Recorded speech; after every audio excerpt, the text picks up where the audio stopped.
neighbors. Now we got you pointed in the right direction. I'm going to try to get you down here where the action is. Today, well, I should say good Sunday morning. First off, today is oil cooler removal day. And we are working on the first bolt, which is going to be a bear. We got this top one cracked loose already. I tell you what, these 10mm bolts, they are a lot tighter. I don't know if you can see where I'm at back there. Hopefully you can see the top of the wrench. But I tell you what, I myself would be afraid to tighten a 10mm bolt that tight. I don't know what you can see because I can't see you or the bolt. I'm trying to get my fingers in there, which, oh shit, I can't do. And I got you all loose and on the swivel. There. Yeah. I think, and I do not have any metric wrenches. Let me try to get you clamped up here. I do not have any ratcheting metric wrenches, which, damn it, I'm probably going to have to go to the parts store and get some, if they have any. If I can get this damn socket on here. But yeah, I myself would never, damn it, tighten a 10mm bolt as tight as these are. I don't know how tight they're supposed to be, but I wouldn't put a 12-point socket on them,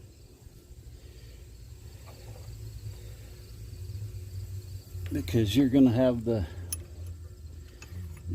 head rounded off. We should have been doing this yesterday, but damn it, there it goes. Matthew and I went to a consignment sale yesterday, and I'll tell you more about that when I get back. I gotta go to town and get some ratcheting wrenches, and I'll bring you back. Hold everything and get it out. Hold the camera and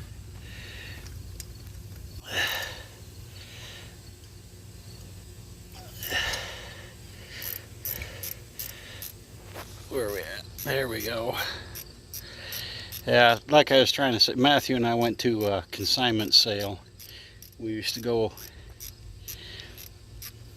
every spring and fall. Then COVID came along and they'd cancel it and everything else.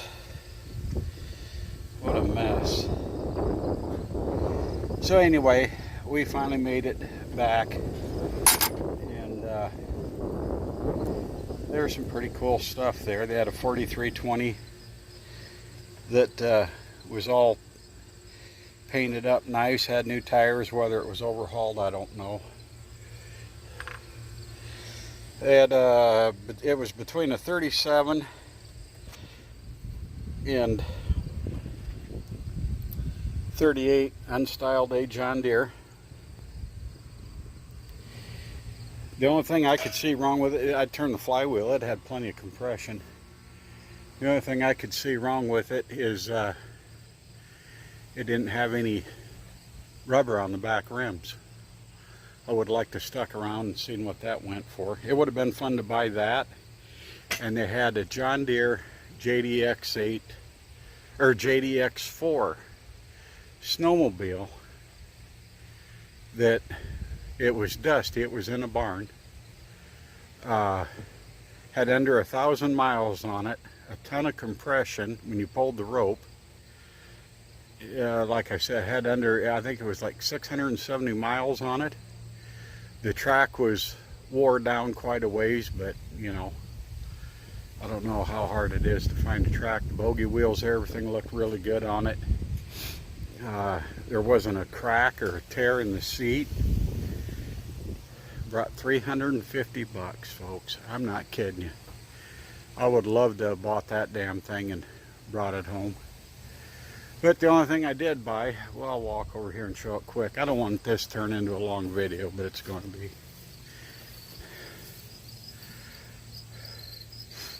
There you go, Brett. You know what that is. They couldn't get any bids on it, so I bid on it. Well, then naturally, after I bid on it, somebody else had to jump in, but I still got that really cheap. So, those of you that know what that is, you could probably read on the sticker what it was. I haven't used one in a lot of years. We had one out at the ranch.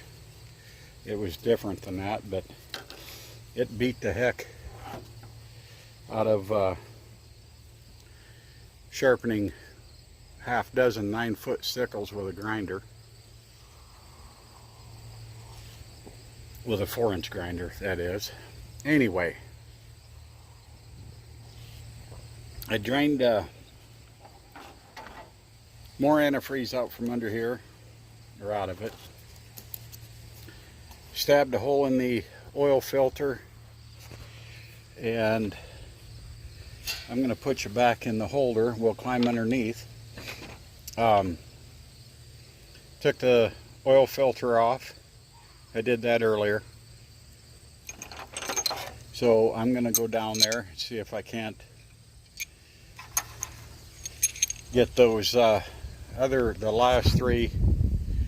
Oh, and I got the plug in for the heater, block heater. Got the wires pulled off of that. So I'm going to see if I can get the back 3 bolts on that oil cooler broke loose, and I'll bring you back then. Okay, I got them broke loose, folks. I'm going to I don't know how I'm going to hold you. Try to hold you with my left arm. That's going to be fun.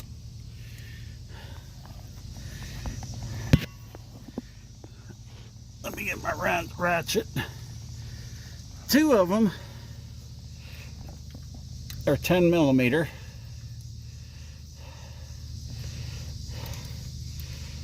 There's a 12 millimeter, and it wasn't even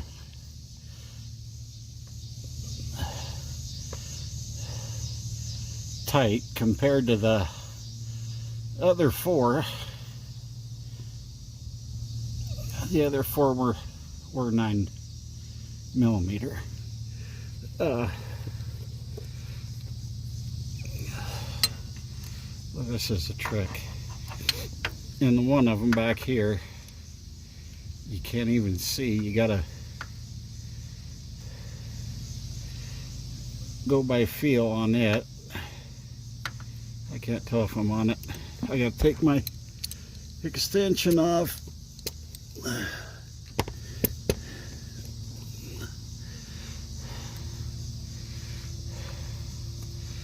Let's go ahead and get this rod out of the way.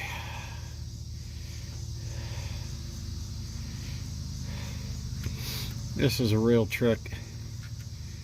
Doing this with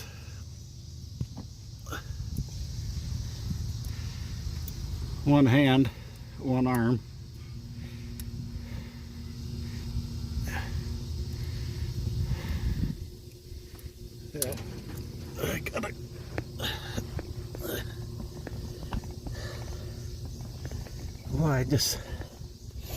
I can't even hold this doggone camera. Try to find a way to maybe clamp you in to where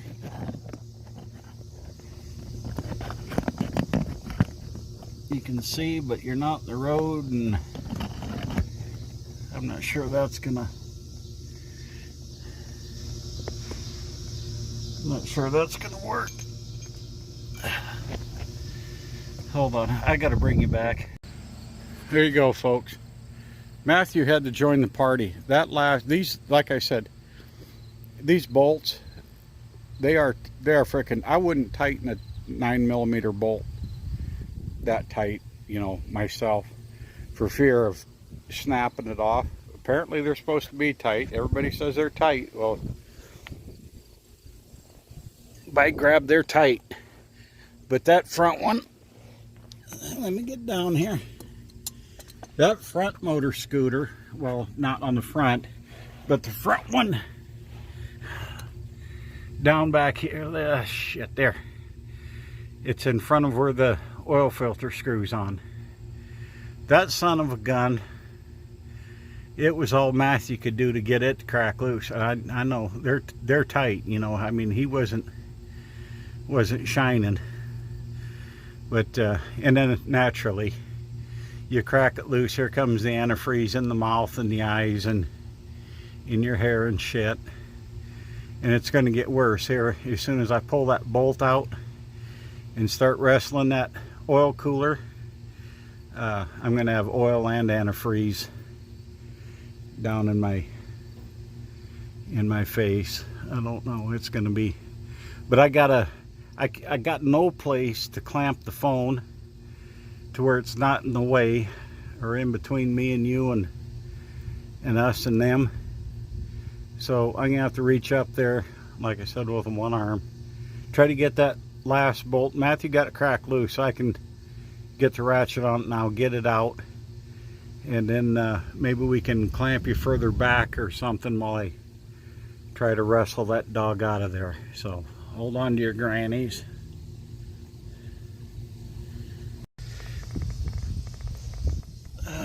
Okay, I'm gonna have to rotate this when I edit, because I can see, fuck, right in the goddamn oil and dirt and shit. You want me to grab you a rag to wipe it off? Well, it rotated. I don't know how, but now my hands are all full of shit. There it is, folks. I took the last bolt out, and it fell down. You can see it's running some oil out.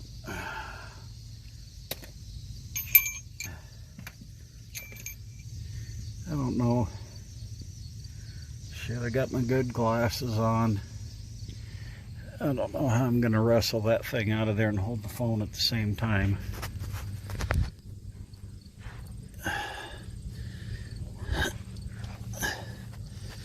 I'm gonna have oil shit all down my armpit.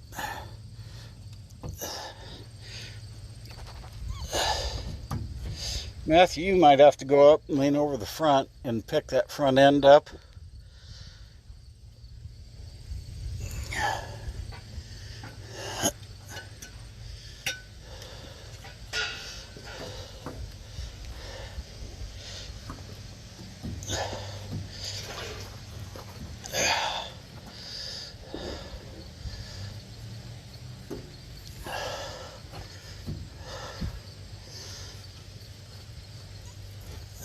Oh shit.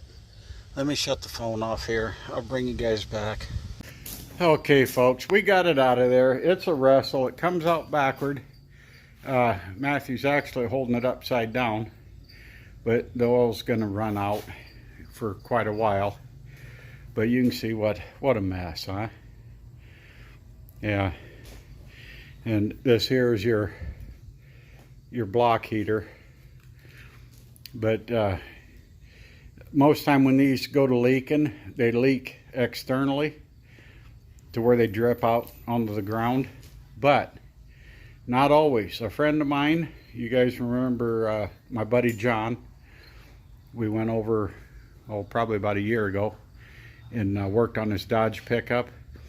He's got a 97 7.3 also. His, there's O-rings. There's, I believe, 2 O-rings in each end of this tube. And his leaked internally. He thought he hatched the engine. He was getting oil in his antifreeze. But what happened was is it leaked internally, because you got antifreeze and oil running through there. Your antifreeze helps keep your engine oil cool. So anyway, we're going to set this up, let it continue to drain, and then do a little bit of cleaning on it, and then pry it apart. All right, friends and neighbors, we got it. Believe it or not, this is clean compared to what we started with. Now this is the back side. Your oil filter screws on down here. This point, your oil filter goes straight down. But this is on the back side of the engine. And these are the 2 bolts that go up in the front. This is the top of the oil cooler here. And this down here, this is the bottom. The oil cooler sits just like that on the block. I'll show you the back side where it bolts onto the engine. It sits just like that on the block. And that, believe it or not, is a lot cleaner than when Matthew and I started. It was, I know we skipped a lot of the process, but there was no way. We had antifreeze and motor oil coming down our arms and faces, and so here is your block heater that screws right in there, and then it plugs on, and then you got a cap that screws it, depending on what kind. You either have the screw on or the 2 little clips. That's the block heater. Those little dudes got expensive here the last couple of years. But this is as far as we're going to go today. I'm just, my shoulder is more than done. These 2 ends pull off of this tube, and we'll show you that later on in the week or next weekend whenever we get back to it. We'll show you that. These pull off. There's O-rings in here that we replace. A gasket on each end here where it bolts back onto the block. And but you got to replace those O-rings. There's an inner one here, an outer one on the tube. Same thing back here. There's 4 O-rings total. And that's your oil cooler. Antifreeze goes through it, and your oil flows through it. So we will continue this another day. And with that, Told you you could do it. okay. With that, happy trails, friends and neighbor. Do something kind for a friend, a stranger, a loved one, even if it's just holding the door open, saying please or thank you, whatever. Just do something kind. And with that, we're out, and happy trails. Right, Matthew? Yes, sir. All right.